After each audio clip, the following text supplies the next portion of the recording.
Hello, my name is Lorna Wilson, and I'll be answering 3 student questions related to the book Mighty Stories, Dangerous Rituals by Herbert Anderson and Edward Foley. Question 1. Besides baptism, christening, baby dedications, weddings, and funerals, what are those other rituals within your ministry context that may require you to incorporate the stories of the participants? We recognize and celebrate the members of Pilgrim Baptist Church who have served in the military on Veterans Day. Each veteran is asked to wear their uniform with any special awards they received. The service commences with a drilling ceremony D&C drill team procession consisting of young boys who perform official military commands using actual military services.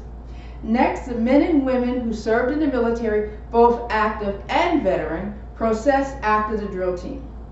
Veterans lead the worship service of prayer, scripture, etc., climax with a sermon from one of our own veterans.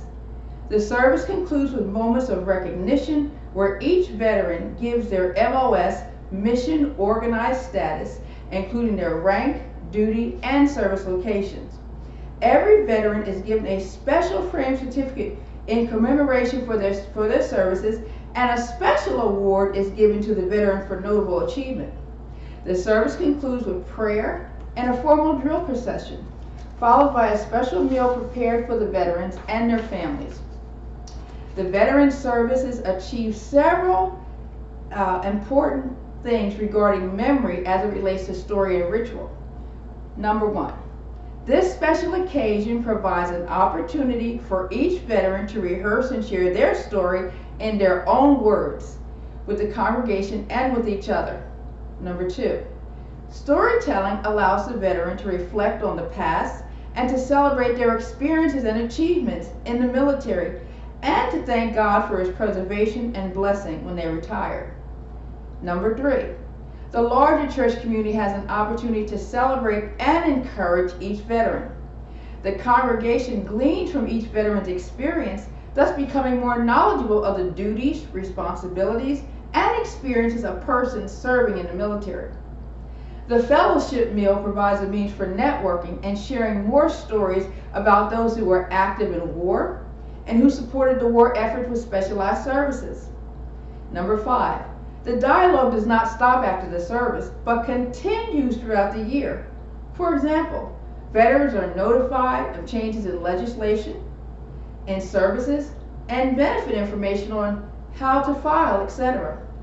This is a wonderful opportunity to remember and recognize those who have faithfully served and defended our country.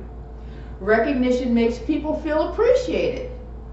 Future consideration for Veterans Day includes a panel discussion to give additional time for reflection, storytelling, and questions related to war experience. Now, the second question. Have you encountered any rituals that conflicted with the stories of the oppressed and marginalized populations? For instance, deacon and deaconess in some traditions usually involve separate pews for the male deacons and from their wives. It is a ritual that elevates male privilege and access to positions of power in the church.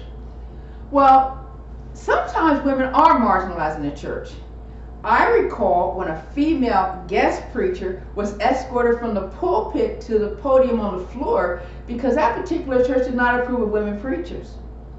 And secondly, I went to an ordination service where the men received the title as reverend, but the women received the title of missionary. And in some cases, the women had more advanced degrees and ministry experience than their male counterparts. And the last question, number 3. Many in the African American church may only speak of the gay community about being a victim of AIDS or HIV. We may acknowledge the community during World AIDS Day, and that's it. Where else, if any, have you incorporated the stories into your preaching?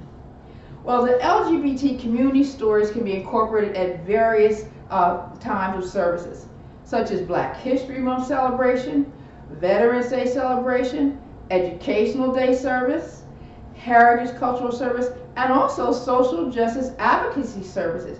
Those are the things that come to mind. The LGBT community story can be incorporated in a text like Luke 10, the parable of the Good Samaritan, which can be preached to expose marginalization of minority groups, including the LGBT community. Well, that's the end of my presentation. I pray and hope that I've said something enlightening. God bless you.